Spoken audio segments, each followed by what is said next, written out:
Je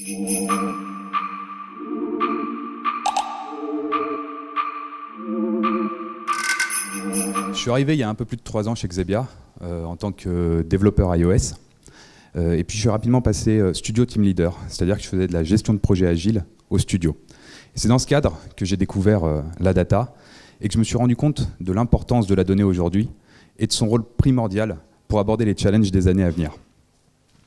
Alors j'espère que vous avez bien mangé, mais que vous n'êtes pas trop en digestion, parce que je vais vous demander de vous mettre en ordre de marche. Aujourd'hui, on est là pour dresser le plan de bataille, pour transformer votre entreprise et qu'elle devienne vraiment data-driven. Aujourd'hui, vous n'avez pas vraiment le choix par rapport à la donnée. On croule. Bon, ça ne marche pas. Hop, on croule sous la donnée aujourd'hui. On a estimé que sur les 2 dernières années, on a généré plus de données que sur l'ensemble de l'histoire de l'humanité. Et même Gartner prévoit que d'ici 2020, on va générer 1,7 mégabits de données par seconde et par humain sur la planète. Ça veut dire que demain, on va être complètement envahi. Et si vous n'êtes pas préparé pour aborder ces challenges, vous allez complètement vous faire déborder. Alors la data, ce n'est pas le nouveau pétrole. C'est pas avec ça que vous allez créer vraiment complètement des nouveaux trucs hallucinants. Non, la data, c'est un nouveau terreau fertile. Ça va être une base de réflexion et ça va être quelque chose qui va vous permettre d'aborder différemment les problèmes et de challenger les manières dont vous fonctionnez. Alors data-driven, qu'est-ce que ça veut dire? Si on prend la traduction littérale de data-driven, ça veut dire conduit ou poussé par la donnée. J'aime pas trop le terme de poussé par la donnée parce qu'il y a une sorte de passivité où on serait comme quelqu'un qui est en train de suivre bêtement son GPS qui lui dit de sauter de la falaise. Non, je préfère le terme de conduire parce qu'on voit l'action humaine encore derrière. On se sert de la data pour piloter sa décision. Et au final, data-driven, ça peut simplement se résumer à mettre la donnée au cœur de son processus de décision.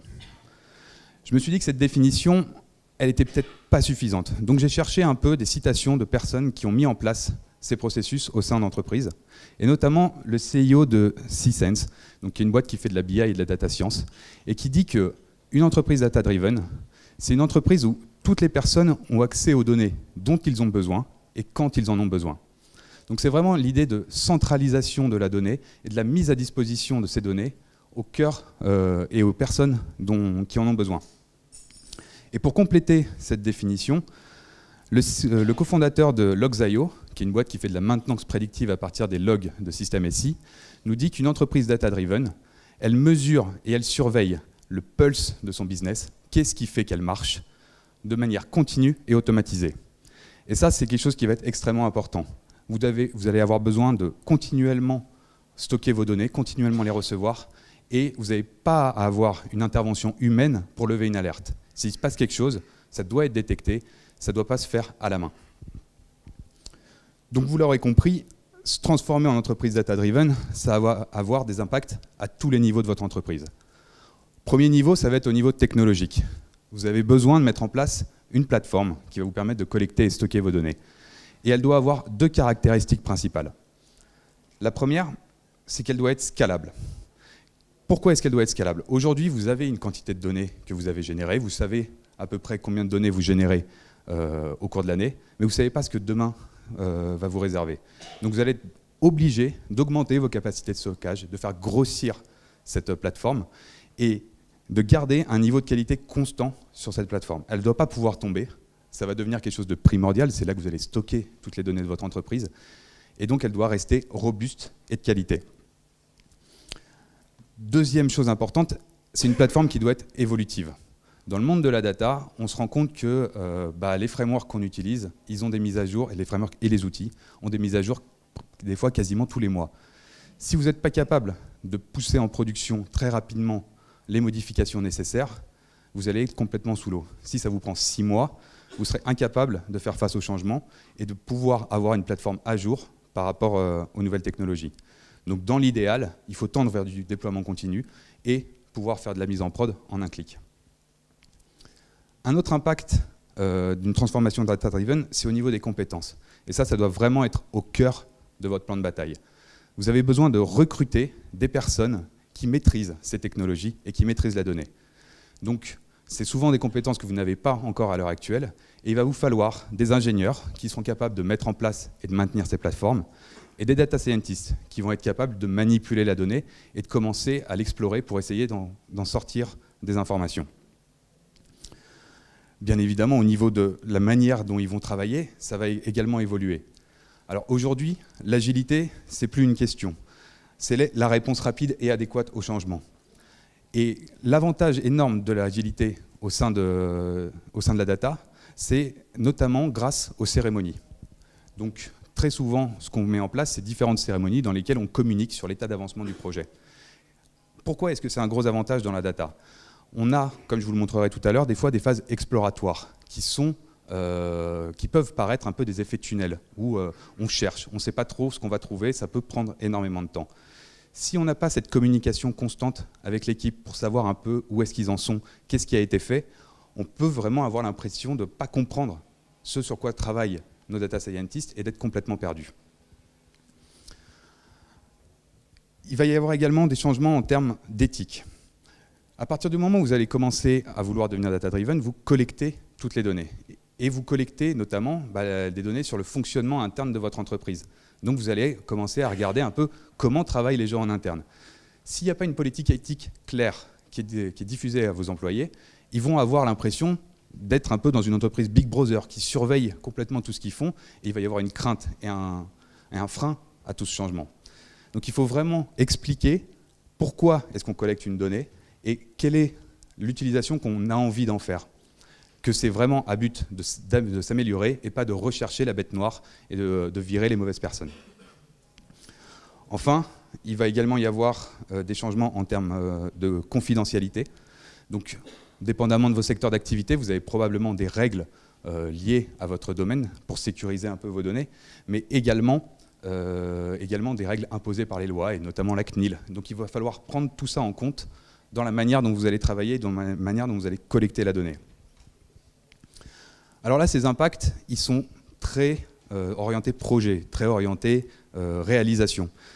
Mais un changement data-driven, ça va également avoir des impacts au niveau de votre organisation. Encore une fois, l'agilité. Une organisation agile, elle est capable de répondre au changement. Lorsque vous allez vous rendre compte, à travers des analyses de problèmes que vous rencontrez, il faut que vous puissiez rapidement évoluer. Si vous avez un processus de décision qui est obligé de passer par 6 strates hiérarchiques et que ça vous prend 3 semaines avant d'avoir un retour, peut-être que votre concurrent il aura fait complètement autre chose en attendant et vous serez complètement dépassé. Il va falloir également que vous ayez une vision sur la gouvernance de vos données, et notamment en termes de sécurité, d'intégrité et de disponibilité de la donnée.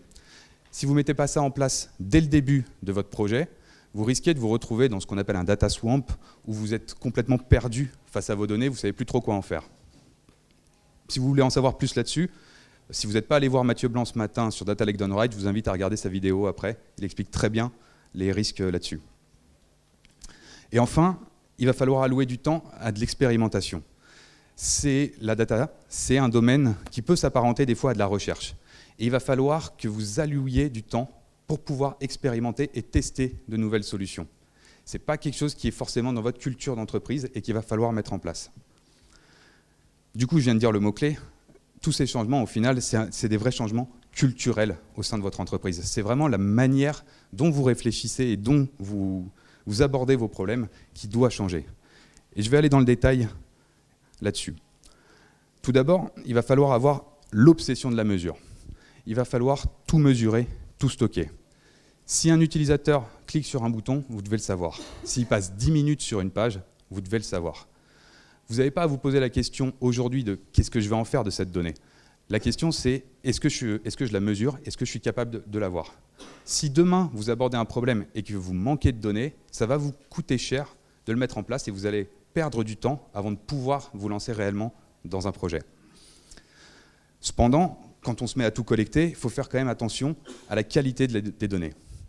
Je vous donne un exemple. Si vous êtes une entreprise internationale et que vous avez des filiales un peu partout à l'étranger, que chacune se met à générer des logs.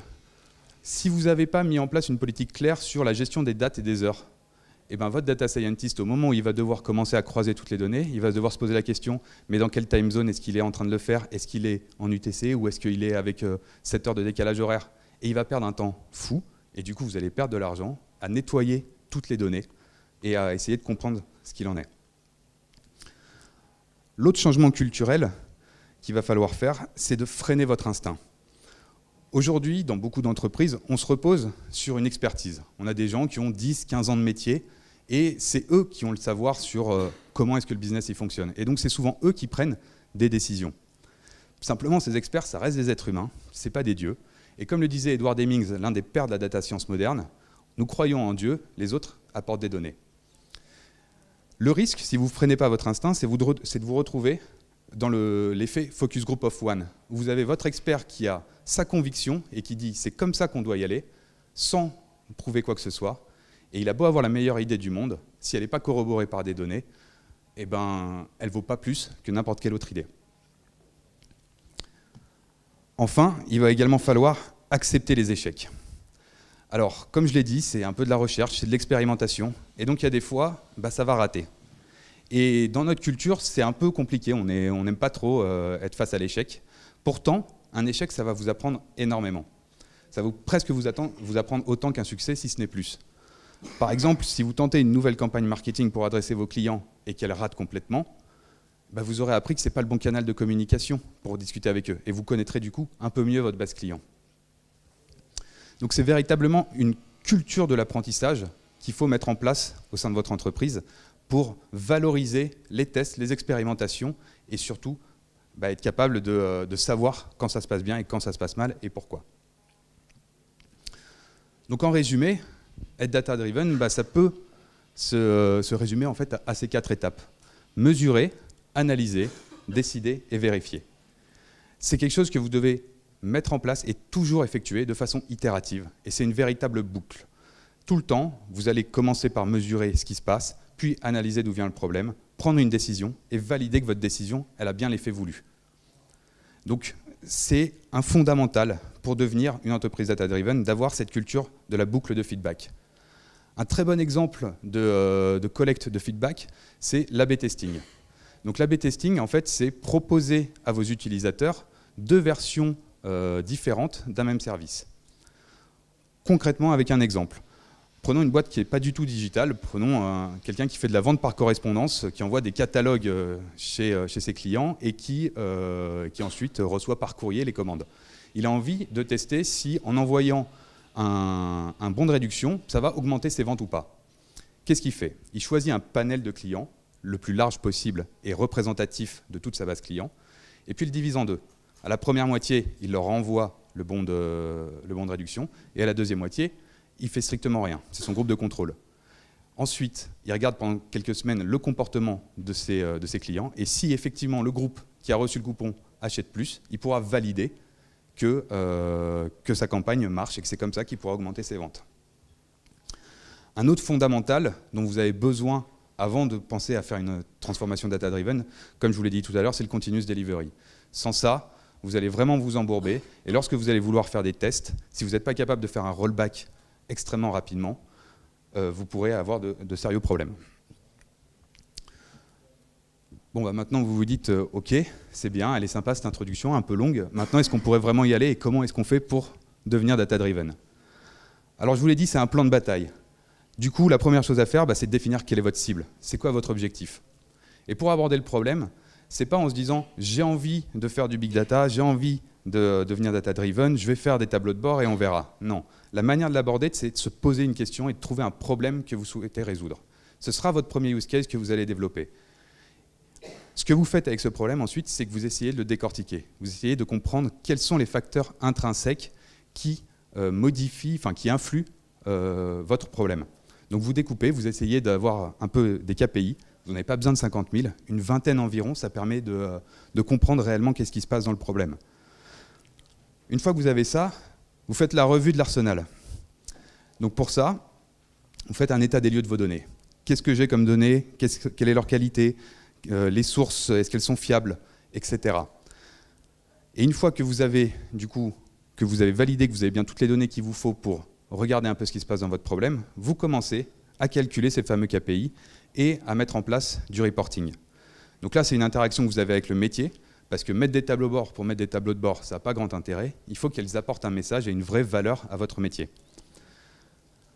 Alors, c'est un peu théorique tout ce que je suis en train de raconter, donc je vais l'illustrer avec un exemple fictif. On va prendre l'entreprise Alpha. C'est une entreprise qui a un panel de produits, elle vend différents produits à ses clients. Et elle s'est rendue compte cette année que ses ventes stagnaient. Et ils n'arrivent pas à comprendre pourquoi. Ils ont essayé de brainstormer avec le directeur des ventes, le directeur avant-vente, le directeur de la formation, bref, tout ce qu'ils ont tenté, ça n'a pas franchement marché. Du coup, ils ont dit, bon, on va essayer de le faire avec de la data et essayer de comprendre ce qui se passe. Ils ont pris leur total des ventes et ils se sont dit, quels sont les facteurs influents sur mon total des ventes. Ils se sont rendus compte qu'ils en avaient 3 principaux, le nombre d'opportunités, la moyenne des ventes et le ratio de succès de leurs commerciaux. Puis ils sont allés, encore une fois, ils sont descendus dans le détail. Qu'est-ce qui influe sur le nombre d'opportunités? C'est le nombre de comptes cibles, le nombre de prospects générés, le taux de conversion, etc. Ils ont même encore continué pour chacun, ils ont resubdivisé. Ça leur a donné du coup 18 KPI qui permettaient de comprendre quels étaient les différents facteurs internes qui influent sur leur total de vente. À partir de là, ils ont rassemblé leurs données et ils ont tracé quelques dashboards intéressants. Le premier, c'était essayer de comprendre le parcours de prospect jusqu'à client, donc avec les différentes étapes de vente, et de voir combien de leur base prospect donnée par les avant-ventes se transformait en clients réels. Et ils se sont rendus compte que dès la première étape, c'est-à-dire une fois que le prospect avait été qualifié par l'équipe avant-vente et qu'ensuite les commerciaux regardaient, ils perdaient déjà 20% de leur base client. Qu'est-ce que ça veut dire? Ça veut dire qu'il y a un manque de communication, un manque de partage de vision entre les avant-ventes et les commerciaux sur qu'est-ce qu'est un bon client et quels sont ceux qu'on peut réellement aborder. Donc là, il y a un plan d'action qui est directement identifiable, de mieux travailler et de mieux communiquer entre avant-vente et commerciaux pour éviter de perdre tout de suite 20% de la base. De même, ils se sont rendus compte plus tard qu'ils avaient d'autres problèmes et ça leur permet d'essayer de réfléchir à des solutions pour améliorer ces différentes étapes. Une autre chose qu'ils ont voulu tracer, c'était de regarder leurs nouveaux clients versus leurs anciens clients. Qu'est-ce que ça me rapporte en moyenne? Et ils se sont rendus compte que leurs nouveaux clients, ils avaient un panier moyen qui était de l'ordre de 200 000 €, alors que la vente directe, donc les clients récurrents, c'était un panier moyen de 50 000 €. Cependant, si on regarde en parallèle, et c'est ça qui est intéressant sur ce graphe, c'est que mis en parallèle, il y a le taux de succès de leurs commerciaux sur ce type de clients. On voit que sur les nouveaux clients, il n'y a que 25% de succès, alors que sur les clients récurrents, 75%.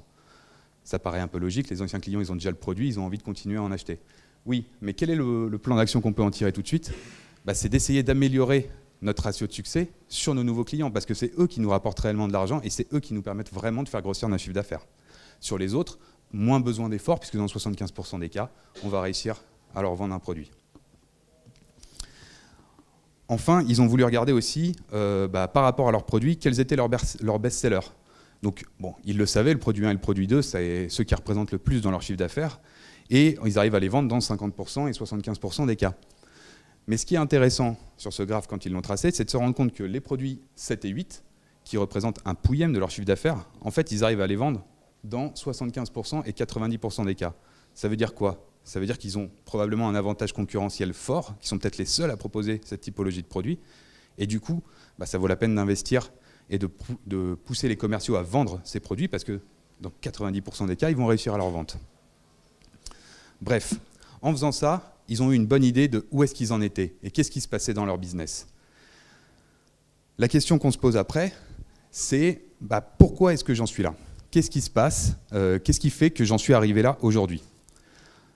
Alors ça va peut-être vous décevoir, mais dans la plupart des cas, vous n'allez jamais trouver la cause réelle de pourquoi vous en êtes là.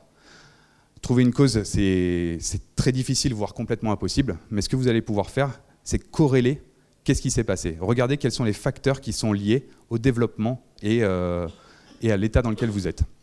Donc, c'est le moment où vous partez en recherche de corrélation et vous essayez d'établir un modèle et de trouver les key features. Quelles sont ces variables qui sont le plus corrélées aux résultats que j'obtiens aujourd'hui? Pour reprendre l'exemple de l'entreprise Alpha, ils se sont dit, on va regarder les performances de nos commerciaux. Donc ils ont fait la revue de leur arsenal, ils ont vu qu'ils avaient 137 variables issues de plein de systèmes différents, du service client, du marketing, de l'ERP, etc. Et ils ont essayé de regarder un peu quelle typologie de commerciaux ils avaient. Donc ils se sont dit, bon bah, on va diviser nos commerciaux en 3 groupes. Ceux qui font moins de 50% de l'objectif sur l'année, ceux qui font entre 50 et 100%, et ceux qui font plus de 100%. Donc les bottom performers, les middle et les top performers. Là ensuite, les data scientists, ce qu'ils ont fait, c'est qu'ils ont pris leurs 137 variables et ils ont essayé de trouver quelles étaient celles qui étaient le plus corrélées aux top performers versus les bottom performers. Quelles sont celles qui ont le plus d'influence par rapport à la performance du commercial et ses résultats. Et ils ont été capables, du coup, de mettre en place une sorte de génome des commerciaux et d'avoir des facteurs extrêmement différenciants entre chacun. Par exemple, ce dont ils se sont rendus compte, c'est que leurs top performers, ils vendent tout le catalogue, tandis que les bottom performers, ils vendent qu'une seule petite partie du catalogue. Ça veut dire qu'ils connaissent mal l'ensemble des produits et que ça vaut peut-être la peine de mettre en place un vrai programme de formation pour leur montrer un peu l'ensemble du catalogue et mieux vendre.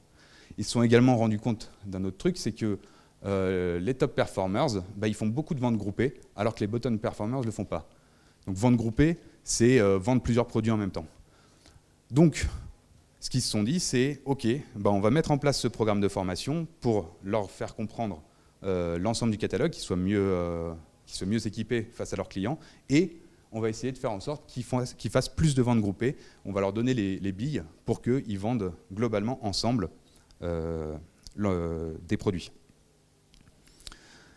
Donc maintenant que vous avez compris un peu comment fonctionnait, qu'est-ce qui se passait autour de votre problème, vous vous dites OK, donc maintenant j'ai pris en place des plans d'action, ce que j'ai envie de savoir, c'est qu'est-ce qui va se passer par la suite. Donc là vous arrivez à la 3e étape où vous essayez de vouloir prédire un peu le futur. Donc vous allez vous baser sur vos données historiques, sur votre connaissance de votre fonctionnement, et vous allez mettre en place des algorithmes de machine learning pour commencer à savoir ce qu'il va se passer. Donc l'entreprise Alpha, grâce au plan d'action qu'ils avaient fait, ils se sont rendus compte que sur le Q2 2016, ils avaient réussi à augmenter leur panier moyen de 45 000 à 53 000 euros et que les ventes groupées étaient passées de 23 à 25%. Et en réutilisant leur algorithme de machine learning, ils ont été capables du coup de prédire un peu, d'ici la fin de l'année, quel est le pourcentage, combien de commerciaux vont devenir des top performers, des bottom performers, etc. Et ils se rendent compte que s'ils continuent sur leur lancée, grâce à ce programme de formation, ils vont plus que diminuer de moitié le nombre de bottom performers et presque doubler leur top performers sur l'année. Qu'est-ce que ça leur permet de savoir ça ? Ça leur permet de prédire leur chiffre d'affaires, de prédire un peu ce qu'ils vont vendre, et du coup de mieux gérer leur stock, de mieux gérer leur logistique, etc. Enfin, dernière étape, vous allez commencer à vouloir avoir un peu de recommandations. Maintenant que vous connaissez vraiment tout comment ça se passe, que vous savez à peu près où est-ce que vous avez aller, vous avez envie de savoir, où est-ce qu'il faut que j'appuie pour que ça marche encore mieux. Donc c'est à ce moment-là que vous allez faire ce qu'on appelle du fine-tuning, que vous allez améliorer votre algorithme, essayer de le faire coller le plus possible à la réalité, et que vous allez commencer aussi à faire de l'analyse de signaux faibles. Donc qu'est-ce que c'est un signal faible ? C'est une information que vous allez déduire d'autres informations, ce n'est pas une information directe. Par exemple, la détection d'un nouveau concurrent sur votre marché. Vous n'allez pas pouvoir savoir directement, vous n'avez pas une source d'information qui va de façon fiable vous le donner, mais si vous agrégez des données de société.com par exemple, du Monde, etc., vous allez pouvoir déduire qu'une nouvelle entreprise s'est créée, qu'elle est dans un secteur proche, et peut-être lever une alerte, attention, on a peut-être un concurrent, il va peut-être falloir qu'on fasse un plan d'action pour fidéliser un peu nos clients. C'est ce que l'entreprise Alpha a fait. Et ils ont décidé de créer un outil d'aide à la décision pour leurs commerciaux. Ce qu'ils voulaient, c'était savoir un peu sur quelle vente est-ce qu'ils devaient appuyer et sur quelle vente il n'y avait pas besoin de passer trop de temps parce qu'il y avait peu de chances qu'elle aboutisse. Donc ils ont essayé de déterminer la probabilité d'une vente et ils ont tracé, donc, pour chaque commercial, en fonction de la date d'arrivée dans le système et en fonction de l'étape dans laquelle elle était par rapport au processus de vente. Donc la taille de la bulle, ça représente la taille de la vente, et puis la couleur, la probabilité. Qu'est-ce qu'il se rend compte, ce commercial, lorsqu'il utilise son outil ? Il se rend compte que sur cette bulle, qui est relativement moyenne, la probabilité est forte qu'il aboutisse. Il a presque terminé son processus, puisqu'il lui reste une seule étape pour valider sa vente. Ça vaut la peine de mettre un peu les bouchées doubles et de faire en sorte que la vente, elle aboutisse. Tandis qu'à côté, c'est une vente beaucoup plus petite, et la probabilité est extrêmement faible qu'elle puisse aboutir. Ça ne vaut pas la peine de passer des heures et des heures dessus, parce qu'il y a peu de chances que réellement ça aboutisse. De même, Celui-là, qui est là depuis un petit moment dans le système, il n'a pas beaucoup bougé, il a qu'à la deuxième étape. Pourtant, c'est une grosse vente et qu'il a des chances de voir aboutir. Ça vaut la peine de passer du temps et de la pousser jusqu'au bout. Et ils sont même allés plus loin. Ils se sont dit, bon bah, on a déterminé une probabilité de réussite de la vente. Du coup, on va donner pour chaque vente des indicateurs de risque. Quels sont les risques les plus forts par rapport à cette vente? Donc si on cliquait sur l'une des bulles, on arriverait à ce tableau qui nous donne bon, bah, quels sont les risques les plus forts par rapport à ma vente actuelle. Et là, le commercial, il se rend compte que bah, son historique de succès, c'est là qu'il y a le plus de problèmes. Et oui, lui, c'est un spécialiste du télécom, il est en train de vendre dans le médical, il ne connaît pas ce monde-là. Bah, ça vaut la peine d'avoir un autre commercial ou alors un manager qui va venir avec lui pour aider à finaliser la vente. De même, c'est un produit seul. Peut-être que s'il arrive à détecter un autre besoin chez son client et qu'il est capable de lui proposer un autre produit, ça favorisera la finalisation de la vente. Donc maintenant, vous vous dites, OK, il est bien gentil avec son entreprise alpha, c'est complètement abstrait. Maintenant, qui dans la vraie vie utilise ça réellement? Alors bien évidemment, Google. Google, c'est l'entreprise de la donnée par excellence. Aujourd'hui, on est tous traqués. Dès qu'on fait un truc sur Internet, dès qu'on va voir un site web, on a une pub en correspondance. Oui, mais l'exemple que j'ai choisi chez Google, c'est un exemple un peu différent. Google, ils ont mis en place, il y a quelques années, ce qu'ils ont appelé le People Analytics Department. Donc, leur idée, en fait, c'était de savoir quelle était l'influence d'un manager sur le delivery de leur équipe. Ils se sont dit, si on met un manager, c'est pour vraiment guider l'équipe et apporter de la valeur et puis qu'il puisse délivrer un produit de meilleure qualité. Et ils se sont rendus compte que dans beaucoup de cas, bah, quand le manager arrivait, ça faisait baisser le delivery de leur équipe.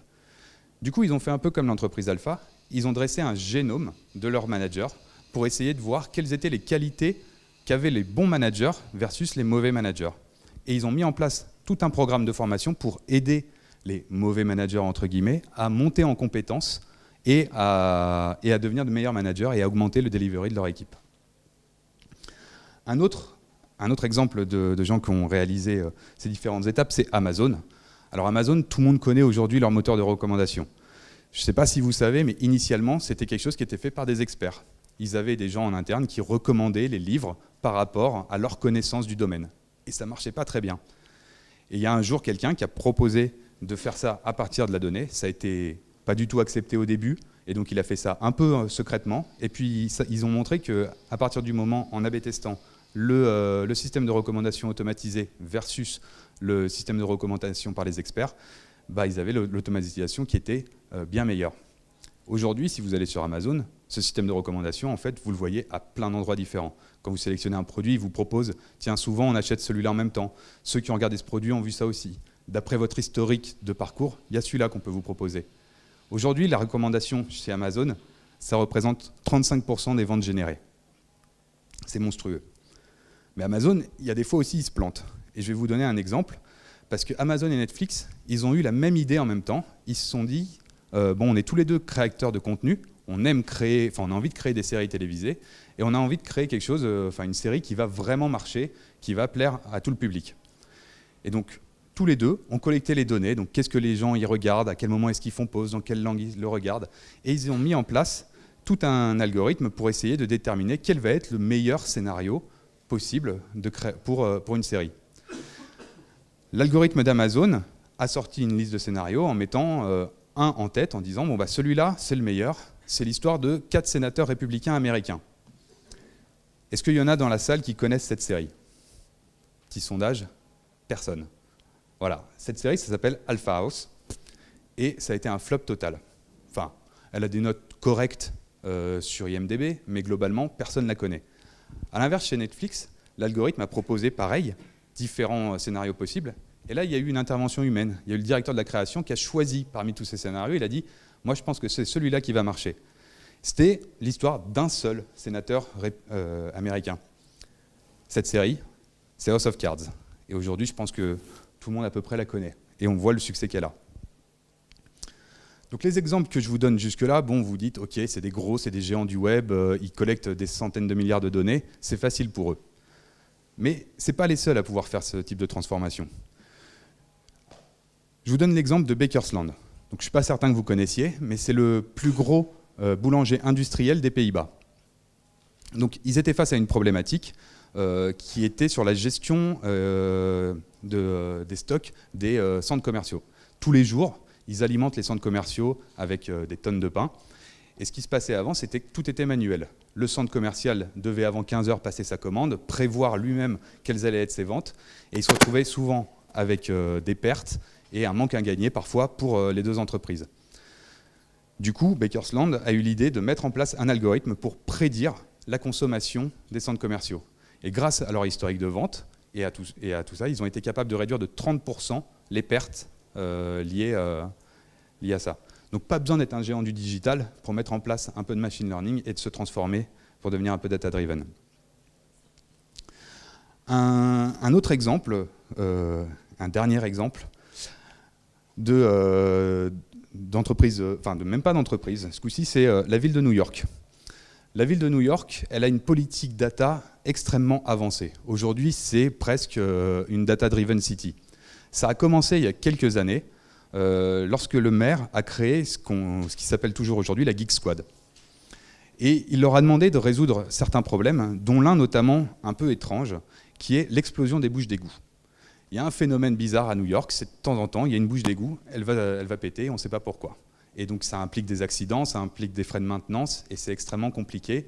Enfin, c'est même pas compliqué, ils ne savent pas pourquoi ça arrive. La causalité n'a jamais été démontrée. Du coup, ils ont demandé à la Geek Squad d'analyser un peu ce qui se passait. Ils ont regardé les plans de la ville, le câblage électrique, les tuyaux, etc. Et ils ont été capables de mettre en place un modèle qui prédisait quelles vont être les prochaines bouches d'égout à exploser. Et dans 30% des cas, ce modèle a eu raison. Qu'est-ce que ça leur a permis de faire? C'est-à-dire que quand on détectait qu'il y avait un problème, on envoyait une équipe de maintenance qui regardait et qui remettait tout à jour lorsqu'il y avait une panne électrique ou autre. Et ils ont réduit du coup de manière conséquente les accidents liés à l'explosion des bouches d'égout. Donc voilà, j'arrive à la fin de cette conférence. Et ce que je voudrais que vous reteniez, c'est que devenir data-driven, vous n'allez pas le faire en un claquement de doigts. Ça va vraiment être quelque chose, un changement de fond au sein de votre entreprise. Il faut garder en tête que la manière d'y arriver, c'est en remettant la donnée au cœur de chacune de vos décisions. C'est vraiment ça. Si ça intervient dans votre culture, à ce moment-là, vous allez pouvoir commencer à vraiment vous transformer en data-driven. Il faut garder en tête également que vous avez besoin de recruter, que les compétences, vous les avez pas franchement... c'est peu certain que vous ayez ces compétences en interne, et donc il faut identifier les bons profils pour rejoindre vos équipes. Et enfin, qu'il va falloir y aller par étapes, et qu'à chaque fois, il va falloir itérer, c'est-à-dire mesurer, analyser, décider, puis vérifier. Je vous remercie. Est-ce que vous avez des questions ?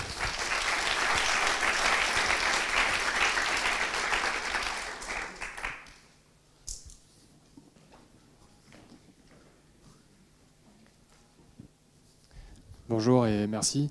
En fait, j'avais une question qui porte sur la taille et la quantité de données nécessaires pour démarrer une démarche comme celle que tu viens de montrer. Là, par exemple, sur l'entreprise qui améliore son processus commercial, en fait, elle a quel historique, combien de ventes, combien de clients, et est-ce qu'on peut appliquer une démarche comme ça, par exemple, en B2B où le nombre de clients est peut-être moins important qu'en B2C Je dirais que la taille la quantité de données que vous possédez, elle importe peu au final. Si je reprends l'exemple de Bakersland, ils n'avaient pas beaucoup de données. Ils ont un millier de centres commerciaux qu'ils alimentent et ils ont juste un historique de leur vente vis-à-vis de ces centres commerciaux. Ils n'ont pas 36 sources de données, mais ça leur permet quand même, avec un peu d'historique, en fait, c'est depuis combien de temps est-ce que vous avez cette donnée? C'est ça qui va vraiment vous permettre de pouvoir apprendre et de mettre en place un algorithme de machine learning performant. Si vous n'avez aucun historique, c'est effectivement compliqué d'apprendre quelque chose dessus. Mais en commençant à collecter dès aujourd'hui, vous commencez à construire cet historique et vous pouvez déjà analyser ce qui est en train de se passer. C'est vraiment, comme je l'ai expliqué, une démarche par étape. Et donc la première étape d'analyse et de compréhension de votre problème, vous pouvez la faire avec quasiment aucune donnée, juste le strict minimum.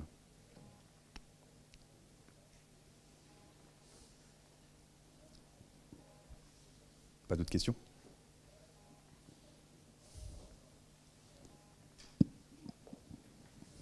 Ok.